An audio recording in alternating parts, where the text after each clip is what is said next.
अधिकारियों की दी हुई जानकारी के आधार पर, जिला कलेक्टरों से दी हुई जानकारी के आधार पर जिलों में सतर्क रहने, विद्यालयों से संबंधित विद्यार्थियों को आवश्यक होने पर छुट्टी करने, कोई जान माल की हानि नहीं हो इसके लिए जिला कलेक्टर संबंधित उपखंड अधिकारी तहसीलदार को सतर्क किया और यथायोग्य प्रारंभिक तौर पर नुकसान का आकलन करने, गिरदावरी स्पेशल करने का भी निर्देश दिया और जितनी जानकारी जिला कलेक्टरों की मार्फत माननीय मुख्यमंत्री कार्यालय को, आपदा राहत कार्यालय को प्राप्त हुई, उन सब का संकलन किया। जहाँ जहाँ आवश्यकता हुई वहाँ आपात शिविर का आयोजन किया गया। अस्थायी तौर पर उनके रहने की व्यवस्था और किन्हीं घरों में अगर बहुत ज़्यादा पानी आ गया, तकलीफ हुई तो उनको राहत पैकेज के रूप में, खाद्य सामग्री के रूप में व्यवस्था की गई। यशस्वी मुख्यमंत्री जी का मानना है कि जहाँ कहीं भी अतिवृष्टि हुई है, हो रही है या होने की संभावना है, तीनों ही परिस्थिति में जिला प्रशासन, हमारे जनप्रतिनिधि तैयार रहे। जितने भी निचले स्तर के ग्रामीण क्षेत्र के घर है, आबादी है, चाहे शहरी और कस्बों की आबादी है, जहाँ अनेक वर्षों में पानी नहीं आया, तो इस बार अधिक पानी से पानी आया, जान माल का नुकसान हुआ, पशुओं का नुकसान हुआ, उन सब की संकलन किया जा रहा है। आज विधानसभा में माननीय प्रतिपक्ष के सदस्यों ने स्थगन लगाया था और पहली बार हमने माननीय स्पीकर से ये निवेदन किया था कि ये बहुत ही अहम मुद्दा है, किसानों से हित का मुद्दा है और सरकार को इस पर जवाब देने दिया जाए। हमारे आपदा राहत मंत्री जवाब देने लगे, तथ्य बता रहे थे, उनको ज्यों ही पता लगा तो जानबूझकर प्रतिपक्ष के नेताओं ने हल्ला किया, जवाब नहीं सुना। उनको पता था कि आज तक सरकार ने जो काम किया वो सब रिकॉर्ड पर आ रहा है, इसीलिए वो हाओ करते रहे बिना किसी वजह के। जब हमारा आपदा राहत मंत्री जी जवाब देने को तैयार हो गए, जवाब दे रहे थे, उसी दौरान हा हल्ला करके वो आज विधानसभा की कार्रवाई को बाधित करने का प्रयास किया, परंतु विधानसभा की कार्रवाई बाधित नहीं हुई। आज का जो भी कार्यक्रम था, जो भी कार्यसूची थी, वो पूर्ण हुई और माननीय मुख्यमंत्री जी ने अब हम सभी को, सभी प्रभारी मंत्रियों को निर्देश दिया है कि हम आज या कल अपने अपने प्रभार वाले जिलों में जाएंगे। जिला प्रशासन के साथ जिन जिन क्षेत्रों में फसल का नुकसान हुआ है, जान और माल का नुकसान हुआ है, उसकी प्रारंभिक रिपोर्ट बना करके मुख्यमंत्री कार्यालय और आपदा राहत कार्यालय को भेजेंगे।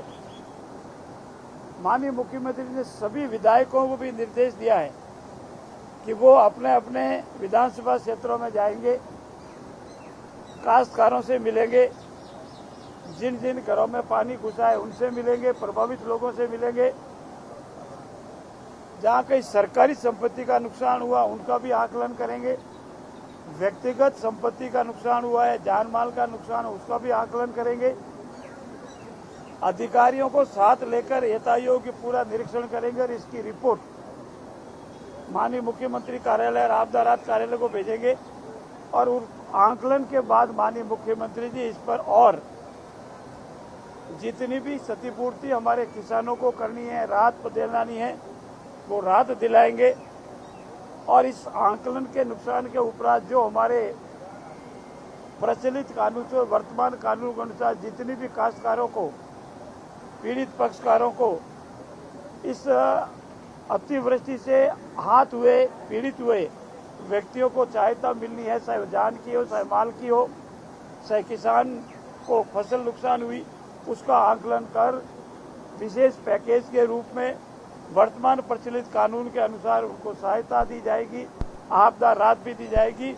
और राजस्थान के इतिहास में ये दूसरा अवसर आया है जब माननीय मुख्यमंत्री जी ने सभी विधायकों को इस तरह का आकलन करने का अवसर दिया। उससे पहले माननीय वसुंधरा राजे ने विधानसभा की कार्रवाई रोक करके ऐसे ही घटना आई थी तब सभी विधायकों को अपने अपने क्षेत्र में भेजा था। माननीय मुख्यमंत्री जी इस मामले में पहले से प्रारंभ से बहुत ही संवेदनशील थे और स्वयं ने भी 2-3 निरीक्षण किया है। आपदा राहत मंत्री जी को भी हेलीकॉप्टर लेकर निरीक्षण करने भेजा था और सारी रिपोर्ट आने के उपरांत इस पर जो भी हितैषियों की सहायता है वो सहायता दी जाएगी, ताकि मानसून में हमारी सरकार, अतिवृष्टि में हमारी सरकार आमजन और किसानों के साथ खड़ी है और खड़ी रहेगी। इतना ही नहीं, हमारी सरकार हर संभव प्रयास कर रही है कि हमारे आमजन को किसी तरह का कोई परेशान नहीं हो। अधिकारी निरंतर फीडबैक ले रहे हैं। तहसील कार्यालय, आरआई कार्यालय से फीडबैक लेकर कलेक्टर को आ रहा है, कलेक्टर से जिला कार्यालय होते हुआ मुख्यमंत्री कार्यालय को आ रहा है और मुख्यमंत्री भी इस संबंध में रोजाना बैठक कर, चाहे किसी के खाने पीने की व्यवस्था करनी हो तो वो, आवास की व्यवस्था करनी हो तो वो, जानवरों के रहने की व्यवस्था करनी है तो वो, और तत्काल प्रभाव से चाहे मेडिकल की टीम को भेजना हो, किसी को बचाने भेजना, उस संबंध में पूरी कार्रवाई करी है। प्रभावित गांवों में, शहरों में, कस्बों में पहुंचकर आम जन का मनोबल ठीक रहे, पूरी वस्तु स्थिति की जानकारी उनको मिल रहे, इस संबंध में भी बराबर कार्रवाई कर रहे हैं।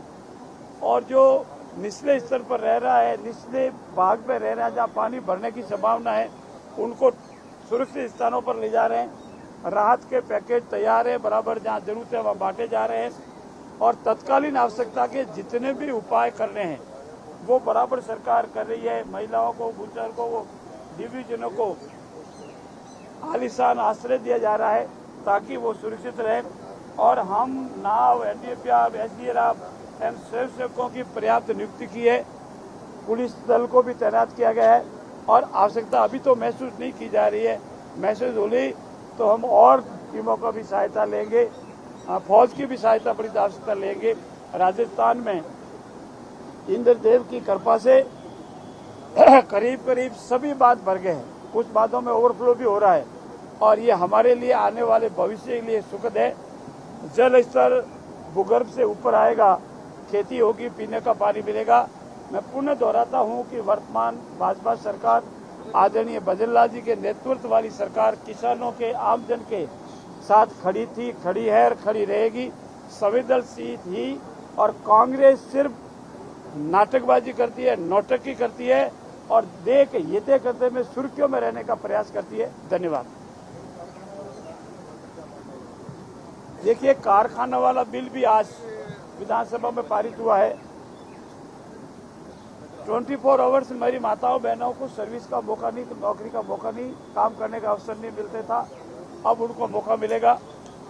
कार्य अवधि जो थी उनकी बढ़ाई गई है, सुविधाएं जो उनको मिलती थी वो सुविधाएं बढ़ाई गई है, चाहे मेडिकल की हो, चाहे ओवर टाइम की हो, वो सारी सुविधाएं बनी है। प्रोग्रेसिव बिल है और ये बिल भी आज राजस्थान विधानसभा में ध्वनिमत से पारित हुआ है।